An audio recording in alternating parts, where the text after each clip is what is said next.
할렐루야. 말씀으로 다시 한 걸음 더 나아가기를 결단하며 전심으로 예배한 우리 성도님들의 삶에 주님의 은혜가 가득하시기를 축복합니다. 우리 온라인으로 함께 하시는 우리 모든 성도님들에게도 그렇게 동일하게 그 은혜가 넘치기를 기대하겠습니다. 기도하겠습니다. 우리 인간의 삶은 늘 공간과 함께 왔어요. 하나님께서 인간을 처음 창조하셨을 때 아담과 하와가 살아갈 수 있는 에덴 동산이라는 공간을 준비해 주셨지요. 그러나 그들이 하나님 앞에 범죄하고 에덴 동산을 쫓겨나게 되었을 때는 그들이 스스로 열심히 갈아엎어서 살아갈 수 있는 땅을 만나게 하셨고 그 땅을 공간으로 그들은 살아갈 수가 있었습니다. 이후에 세대를 거쳐서 문명이 발전해 오면서 사람들은 끊임없이 공간에 대해서 연구하고 설계하며 삶을 누릴 수 있는 공간들을 만들기 시작했어요. 그렇게 사람들의 연구와 계획 속에 만들어져간 모든 공간들은 그 목적에 따라 지어졌습니다. 자, 그 중에 인류의 삶의 가장 처음이 되는 공간은 바로 집이죠. 인터넷에 여러 집들이 있는데 너무 집이 다양하더라고요. 요즘 애들은 집을 그려라 그러면 네모나게 그린다고 하죠. 저 어렸을 땐 위에 세모나게 하고 밑에 네모나게 그렸던 집이었는데 요즘 아이들은 네모나게 그린대요. 아파트를 생각하는 거겠어요. 그래서 저는 인터넷에서 초가집, 우리나라 아주 옛날에 초가집을 한번 떠올려봐서 가져와 봤습니다. 자, 인류의 삶의 가장 처음이 되는 공간이 바로 집이에요. 집은 사람의 가장 기본적인 욕구를 충족해 주는 곳이었습니다. 그래서 이곳에서 쉼과 회복을 통해 주어진 삶을 도전할 수 있는 안식처 역할을 하게 되었다는 것이죠. 인류의 첫 삶의 공간인 집을 시작으로 인류는 문명을 거듭해오면서 새로운 공간들을 계속해서 만들어냅니다. 새로운 집의 형태를 만들어내기도 했고요. 건물을 지어서 거기에 식당이나 마트, 옷가게, 회사 또는 호텔 등 수많은 건물들을 만들어냈습니다. 그리고 이 모든 공간들은요, 각 공간의 목적에 따라 사람들의 필요를 충족해 주었다라는 거죠. 자, 그렇게 만들어진 수많은 공간 중에 하나가 바로 교회입니다. 우리 베델교회 공간을 사진으로 올렸는데요. 교회는 하나님의 사람들이 하나님을 예배하기 위해 세워진 건물을 말해요. 오늘 우리가 예배하고 있는, 우리 온라인으로 함께 하신 분들은 참여하지 못했지만 우리 찬양팀들과 예배를 준비하고 있는 우리 지체들이 함께 예배하고 있는 이 공간, 바로 교회입니다. 여러분, 교회는 하나님을 예배하는 곳이죠. 교회는 다른 어떤 목적을 위해서는 존재해서도 안 된다는 것을 우리는 알고 있습니다. 자, 그런데 오늘 우리는 코로나19로 인해서 모이기가 쉽지 않은 때를 살아가고 있어요. 이것은 공간이 갖는 문제가 아니라 사람이 모이는 것 때문에 발생하는 문제라는 것을 우리는 알고 있습니다. 코로나19라는 바이러스가 사람과 사람 사이를 오가며 병들게 하고요, 그렇게 확산되어 감으로 말미암아 우리의 일상이 어느새 무너져 가고 있기 때문에 더욱 사람들이 모이는 것은 조심스러워져 가는 그런 상황이라는 것이지요. 여러분, 그래서 정부에서는 교회들에게 비대면 예배를 권고하고 있어요. 교회뿐만 아니라 학교도, 학원도, 특히 학교는 온라인으로 수업을 진행하고 학원은 지금 문을 닫아야 되고, 정부 방침에 따라서 카페들도 또 식당들도 그 정해진 규칙에 따라 진행을 해야 되는 것들을 우리는 보게 됩니다. 자, 문제는 이와 같은 때에 우리 교회가, 우리 성도들이 교회라는 공간을 떠나서 예배하는 것이 옳은 것이냐, 많은 목사님들과 성도님들이 이 문제 때문에 고민들을 하고 있어요. 자, 그런데 17세기 영국의 청교도 목회자인 리차드 백스터라는 분은 자신이 쓴 요리문답에서 이런 이야기를 하셨습니다. 109번째 질문이에요.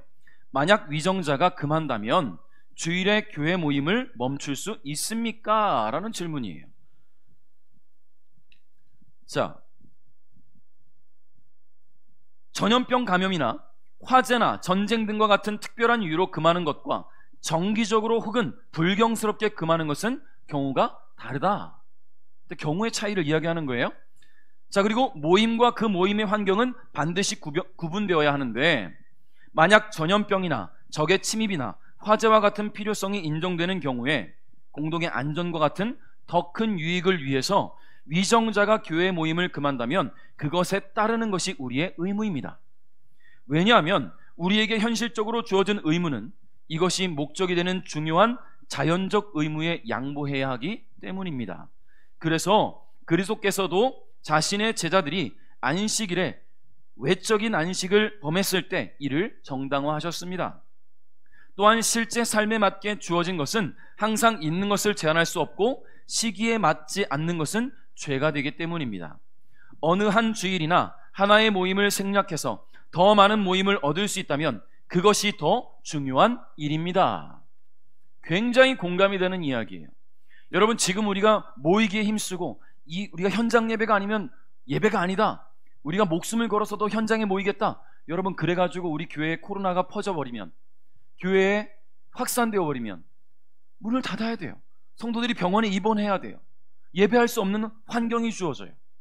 그렇기 때문에 우리는 건강을 위해서, 하나님을 더 아름답게 예배하기 위해서, 이후에 더 모임을 확산시키기 위해서 우리는 지금 비대면 예배를 드리고 있다라는 이야기입니다. 여러분, 그렇기 때문에 우리가 지금 이 비대면 예배가 하나님 앞에 경건치 않다? 그렇지 않아요. 우리는 경건한 마음으로 거룩하신 하나님을 예배하고 있다는 사실을 기억하시기 바랍니다. 그리고 무엇보다 온라인으로 예배하시는 분들, 정결한 마음으로 경건한 모습으로 예배에 임할 수 있기를 주님의 이름으로 축복해요.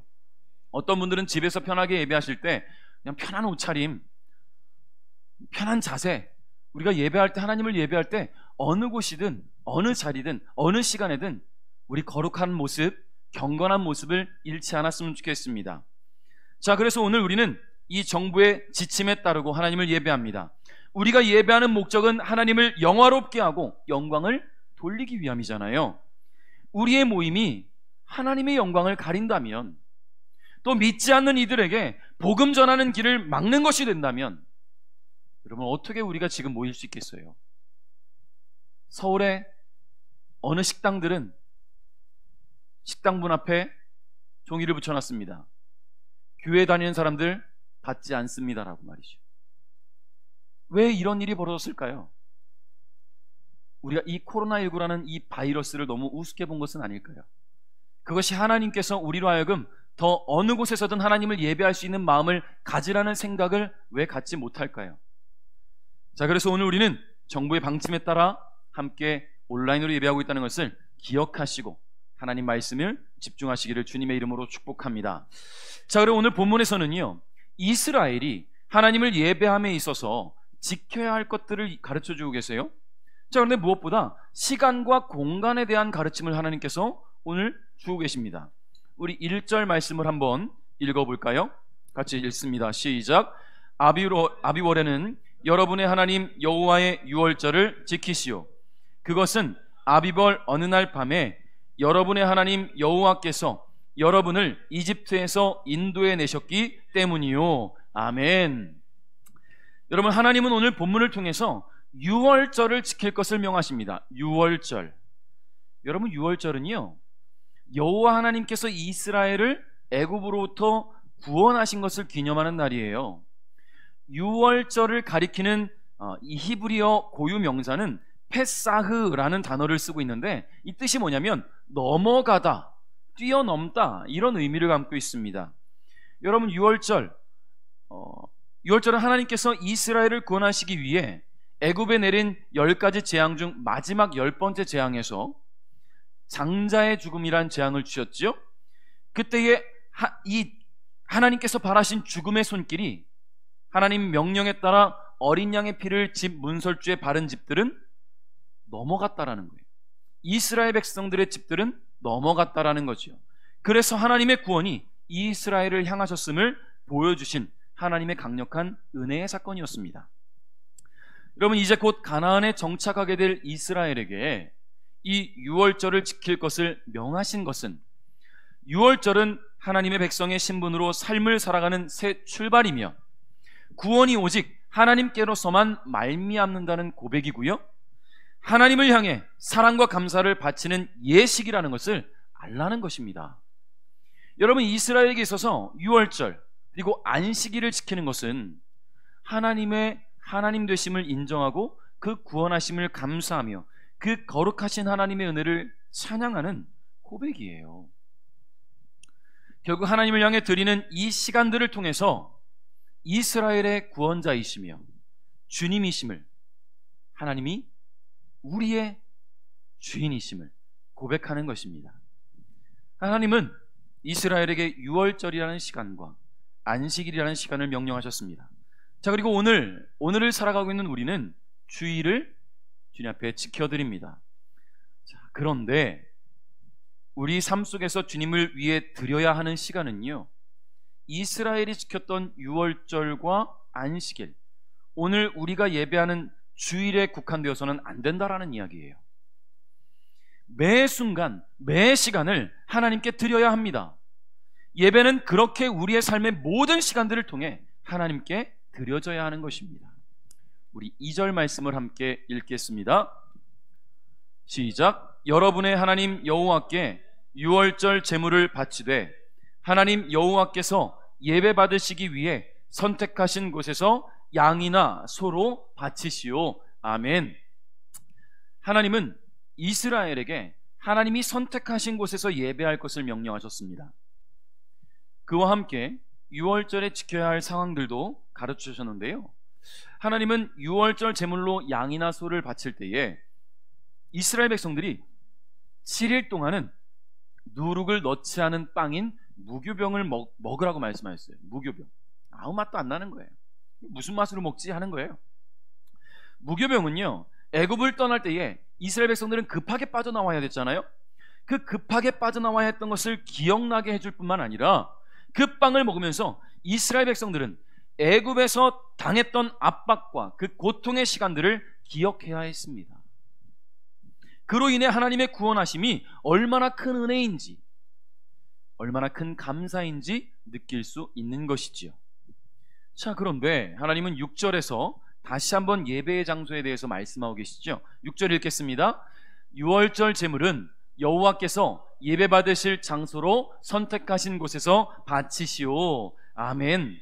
하나님께서 이스라엘에게 예배 받으실 곳을 정하여 주시겠다고 말씀하신 것은 당신이 임재하실 장소를 임의로 선택하시는 하나님의 절대 주권을 강조하시는 것입니다. 결코 사람이 어느 한 곳을 정해놓고 이곳에만 하나님이 임재하셔 하나님을 그곳에 가둬둘 수 없다라는 이야기예요. 하나님이 택하시는 곳만이 하나님의 임재의 장소가 될 것이라는 하나님의 절대 주권을 선포한 것입니다.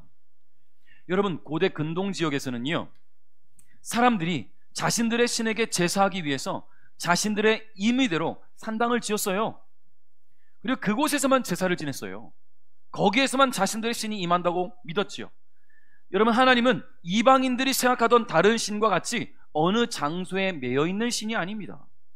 하나님 스스로 원하는 곳에서 주권적으로 임하실 수 있는 분임을 오늘 우리에게 알려주고 계신 것입니다. 그 하나님은 오늘 우리가 살아가는 모든 공간 속에 살아계신다는 것을 여러분 기억하시기를 바랍니다. 하나님을 예배하기 위해 모이는 이곳 교회에 하나님 분명 계십니다. 자, 그러나 우리의 삶이 닿아 있는 모든 공간들, 곧 집과 회사, 학교, 거리, 시장과 마트, 산과 들과 바다, 하나님 아니 계신 곳이 없습니다. 그 어디에서나 주님은 임재하고 계셔요. 그렇기 때문에 우리는 삶의 모든 공간을 주님께 드려야 한다는 것이지요. 자, 그런데 문제가 되는 것은요, 우리의 삶이 닿아 있는 모든 공간들이 예배의 터가 되고 예배의 장소가 되어야 한다는 이 이야기를 오해하는 분들이 계세요. 어디에서나 예배도 되니까 굳이 교회 나가지 않아도 되겠지. 지금은 우리가 위기 상황이고 어쩔 수 없는 상황에 비대면 예배를 드리고 있는 것입니다. 근데 어디서나 예배되니까 언제든지 나는 온라인으로 예배하면 되겠지 라는 생각 갖고 계시다면 그건 참 하나님 앞에 경건치 않은 생각이라고 생각합니다. 왜냐하면 하나님께서 기뻐하시지 않아요. 교회라는 곳은요, 하나님께서 세우신 공간이에요. 하나님을 예배하기 위해 세우신 거룩한 공간, 거룩하신 하나님께서 거룩하게 임재하시겠다고 약속하신 공간이 바로 교회라는 거예요. 그러므로 거룩한 곳에서 거룩하신 하나님을 예배하는 교회에서의 예배가 매우 중요하다는 것을 우리는 알 수 있어요. 자, 물론 지금 이 코로나19와 같은 팬데믹 시대에서는요, 교회에서의 집단 모임을 통한 예배가 조심스럽기 때문에, 좀 위험할 수 있기 때문에 온라인을 통한 비대면 예배를 드리고 있어요. 다만 하나님을 예배하는 성도들의 마음가짐이 매우 중요하다는 것을 우리는 기억해야 합니다. 내가 어느 곳에 있든지 그곳에서 내 마음가짐, 내 생각. 여러분, 초대교회 성도들은요, 로마의 박해를 피해서 카타콤으로 들어갔어요. 카타콤이 뭐냐면요, 빛 한 줄기 들어오지 않는 지하 동굴, 지하 무덤이에요. 그들은 교회에서 예배하고 싶었습니다. 그러나 교회의 박해가 너무 거세서 하나님을 예배할 수가 없었어요. 그래서 그들은 지하 동굴로 들어갑니다. 그곳에 예배하기 위해서 들어갔어요. 예배해야 하는 시간에 그들은 카타콤에 있었습니다. 교회에 있지 못했어요. 교회에 있지 않았어요가 아니라 교회에 있지 못했어요. 상황 때문에, 환경 때문에. 그러나 그들이 모여있던 그 카타콤, 그 지하 동굴은 곧 교회가 되었습니다. 교회에서 예배할 수 없을 때에 그들은 카타콤에서 모여서 예배함으로 말미암아 그 지하 동굴을 교회가 되게 했지요. 여러분, 그들이 카타콤에 모여든 것은요, 즐기기 위해서가 아니에요. 놀기 위해서가 아닙니다. 하나님을 위해서, 하나님을 예배하기 위해서 모였기 때문에 그것은 교회가 되었다는 거예요. 하나님을 너무나 사랑하여 예배하고픈 그 마음이 너무나 간절하여서 그들은 예배하기 위한 공간을 찾은 거예요. 여러분, 교회를 뜻하는 헬라어 단어가 있습니다. 에클레시아라는 단어예요. 예수 그리스도를 믿는 사람들의 모임을 뜻하는 단어입니다. 이 단어의 뜻이. 결국 교회는요, 거룩한 성도들의 모임을 교회라고 해요. 한 사람이 있어도, 두세 사람이 모여 있어도 그 마음 중심이 하나님을 향해 있고 하나님을 향한 간절한 예배자의 마음이 있다면 그가 바로 교회라는 것을 우리는 잊지 말아야 합니다. 그러나 그 교회가 되는 성도들의 마음이 하나님을 향해 있지 않다면, 거룩하신 하나님을 예배함에 있어서 거룩하지 않은 모습으로 예배하려 한다면 하나님은 그 예배를 받지 않으신다는 것이죠. 앞서 말씀드린 바와 같이 하나님은 거룩하신 분이기 때문에 거룩한 마음으로, 거룩한 삶의 자세로 하나님을 예배해야 합니다. 온라인으로 예배해야 하니 집에서 예배해야겠다고 생각하신 분들, 오늘 집에서 예배하신 분들, 거룩한 마음과 몸가짐으로 예배를 드리셔야 합니다. 대충 자다 일어난 모습으로 시간 급히 얼른 핸드폰 켜고 누워가지고 예배 드린다면 이 예배가 아니죠. 그것은 예배를 관람하는 거예요. 구경하는 거예요.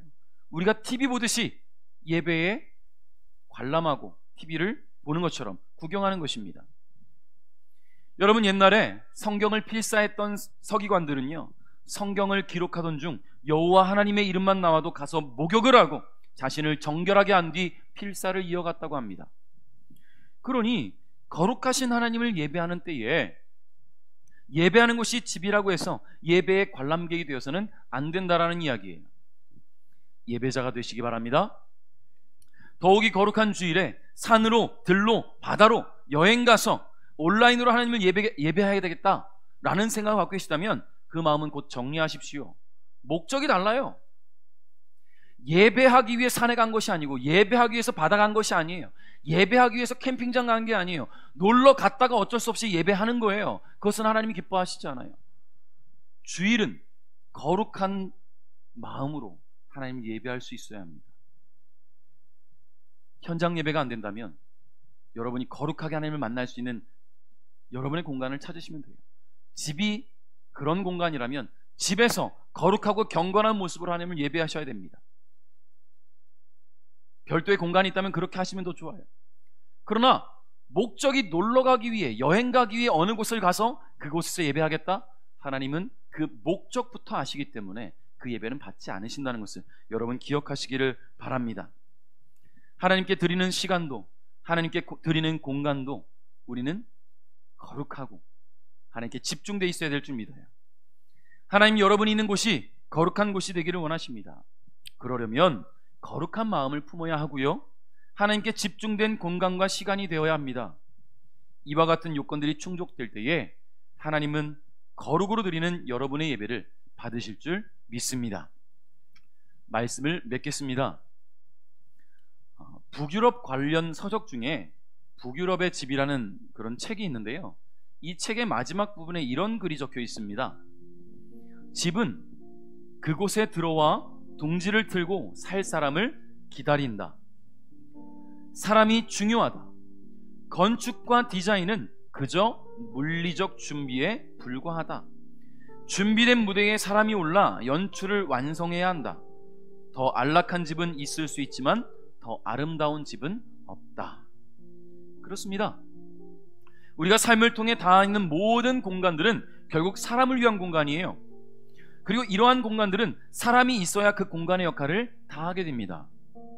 집에 사람이 있어야 집의 역할을 다하는 것처럼 교회 역시 사람이 있어야 교회가 됩니다. 하나님께서 성도들이 예배하기 위해 모인 그 공간인 교회에서의 예배를 받으시는 것은 당연한 일이지만, 교회에서의 예배가 어려운 상황에서 자신이 있는 곳에서 거룩한 마음으로 정결한 몸가짐으로 하나님을 예배하고 하나님께 집중하고 있다면 그것을 하나님 받으신다는 것을 우리는 기억해야 할 줄 믿습니다. 이스라엘 백성들이 광야 40년의 기간 동안 이곳저곳을 방황하면서도 안식일이 되면 성막을 지어 그곳에서 하나님을 예배하였습니다. 그와 마찬가지로 우리가 머무는 곳이, 우리가 지나는 곳이, 우리가 살아가는 모든 공간들이 하나님께서 예배받으시는 곳이라는 것을 기억하며 주어진 시간들을 하나님과 소통하고 그렇게 주님과 함께하며 살아가는 우리 베델가족 여러분 될 수 있기를 주님의 이름으로 축복합니다.